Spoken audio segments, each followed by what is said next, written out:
ഹൈക്കോടതി ഉത്തരവ് മറികടന്ന പോലീസിന്റെ നിർദ്ദേശം മാത്രം പരിഗണിച്ച് ഓൺലൈൻ ബുക്കിംഗ് 70,000 ആക്കിയ ദേവസ്വം നടപടിക്കെതിരെ ശബരിമല സ്പെഷ്യൽ കമ്മീഷണർ. വിഷയത്തിൽ സ്പെഷ്യൽ കമ്മീഷണർ ഹൈക്കോടതിയിൽ റിപ്പോർട്ട് നൽകി. 2023 ഡിസംബറിൽ ഓൺലൈൻ ബുക്കിംഗ് സംബന്ധിച്ച് ഹൈക്കോടതി ഉത്തരവ് പുറത്തിറക്കിയിരുന്നു.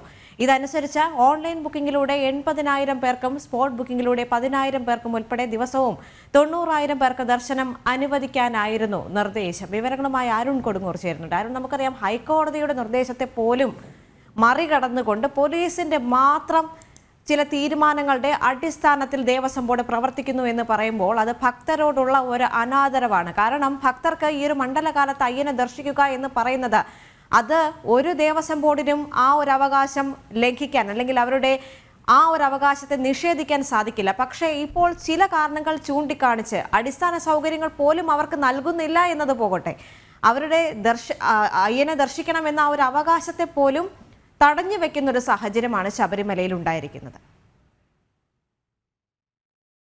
ഈ മണ്ഡലകാലം ആരംഭിക്കുന്ന സമയത്ത് ഏറ്റവും വലിയ വിവാദങ്ങളിൽ ഒന്നായിരുന്നു, അല്ലെങ്കിൽ ഭക്തരുടെ ഏറ്റവും വലിയ ആശങ്കകളിൽ ഒന്നായിരുന്നു ഈ ഭക്തരുടെ എണ്ണം ശബരിമലയിൽ വെട്ടിക്കുറയ്ക്കാനുള്ള ഒരു തീവ്രമായ ഒരു ശ്രമം ദേവസ്വം ബോർഡിന്റെ ഭാഗത്തുനിന്നും ഉണ്ടായത്. അത് വെർച്വൽ ക്യൂ വഴി ബുക്ക് ചെയ്ത് തീർത്ഥാടകർക്ക് മാത്രമേ സന്നിധാനത്തേക്ക് എത്തിക്കാൻ പറ്റൂ എന്നുള്ളതായിരുന്നു ഏറ്റവും പ്രധാനപ്പെട്ട കാര്യം. 80,000 പേർക്കായിരുന്നു ആദ്യം വെർച്വൽ ക്യൂ വഴി സന്നിധാനത്തേക്ക് എത്താനായി ദേവസ്വം ബോർഡും പോലീസും എല്ലാം തന്നെ അനുമതി നൽകിയിരുന്നത്. അതിനുശേഷമാണ് 10,000 പേരെ 70,000 പേരിലേക്ക് നിജപ്പെടുത്തിയത്. ഇതിൽ ഹൈക്കോടതിയുടെ നിർദ്ദേശങ്ങൾക്ക് ഉത്തരവുകൾക്ക് ലംഘിച്ചുകൊണ്ടുള്ള ഒരു നടപടിയാണ് ദേവസ്വം ബോർഡിന്റെ ഭാഗത്തുനിന്നും ഉണ്ടായിരിക്കുന്നതെന്നാണ് ദേവസ്വം സ്പെഷ്യൽ കമ്മീഷണർ ഇപ്പോൾ ഹൈക്കോടതിയിൽ റിപ്പോർട്ട് നൽകിയിരിക്കുന്നത്.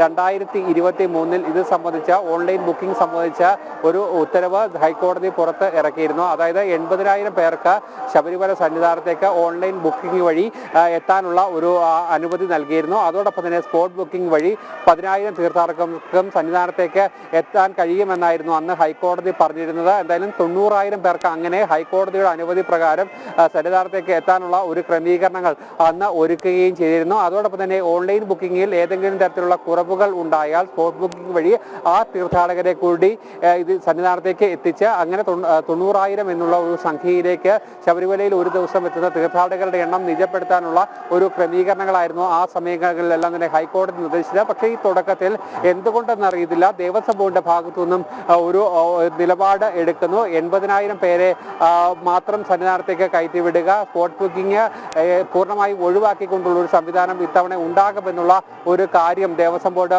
മുന്നോട്ട് വെക്കുന്നു. അതോടൊപ്പം തന്നെ സ്പോട്ട് ബുക്കിംഗിന്റെ വിഷയത്തിൽ വലിയ രീതിയിലുള്ള വിമർശനങ്ങൾ ഹൈന്ദവ സംഘടനകളുടെ ഭാഗത്തു നിന്നും പ്രത്യക്ഷ സമരത്തിലേക്ക് അടക്കം നീങ്ങിയ ഒരു സാഹചര്യത്തിലാണ് അത് 80,000 തന്നെ നിജപ്പെടുത്തിക്കൊണ്ട് 70,000 വെർച്വൽ ക്യൂ വഴി ബുക്ക് ചെയ്തതും 10,000 പേർക്ക് സ്പോട്ട് ബുക്കിംഗിലൂടെ അല്ലെങ്കിൽ അത്തരത്തിലൊരു സംവിധാനങ്ങളുടെ സന്നിധാനത്തേക്ക് എത്താനുള്ള ഒരു ക്രമീകരണങ്ങളൊക്കെ തന്നെ ഒരുക്കിയത്. എന്തായാലും നമുക്കറിയാം സ്പോട്ട് ബുക്കിങ്ങും അതോടൊപ്പം തന്നെ ഈ വെർച്വൽ ക്യൂ വഴിയുള്ള ബുക്കിംഗ് പൂർണ്ണമായും ഇപ്പോൾ അടുത്ത ഒരാഴ്ചത്തേക്ക് പൂർണ്ണമായും ഇല്ലാതാകുന്നു. അതോടൊപ്പം തന്നെ മറ്റു ദിവസങ്ങളിലേക്കും ഇത്തരത്തിലുള്ള തിരക്കുകൾ മുൻകൂട്ടി ബുക്ക് ചെയ്യേണ്ട ഒരു സാഹചര്യത്തിലേക്കൊക്കെ തന്നെ വരുന്നു. എന്തായാലും തിരക്ക് നിയന്ത്രണങ്ങൾ കൃത്യമായി തന്നെ നടത്താൻ കഴിയുന്നുണ്ടെങ്കിൽ പോലും ഇത്തരത്തിൽ തീർത്ഥാടകരുടെ എണ്ണം കുറച്ചുകൊണ്ട് അടിസ്ഥാന സൗകര്യങ്ങളൊന്നും തന്നെ ഒരുക്കാതെ മുന്നോട്ട് പോകാനുള്ള ഒരു നീക്കമാണ് ദേവസ്വം ബോർഡിന്റെ ഭാഗത്തുനിന്ന് ഉള്ളതെന്നാണ് ഹൈന്ദവ സംഘടനകളടക്കം ആരോപിക്കുന്നത്. ഇത് വലിയ രീതിയിലുള്ള ഒരു പ്രതിഷേധങ്ങൾക്കും ഇടവരുത്തുന്നുണ്ട്. എന്തായാലും ഈ വിഷയത്തിൽ ഹൈക്കോടതിയുടെ ഒരു ഇടപെടൽ ഉണ്ടാകാനുള്ള ഒരു സാധ്യത തന്നെയാണ് നിലവിലുള്ളത്. എന്തായാലും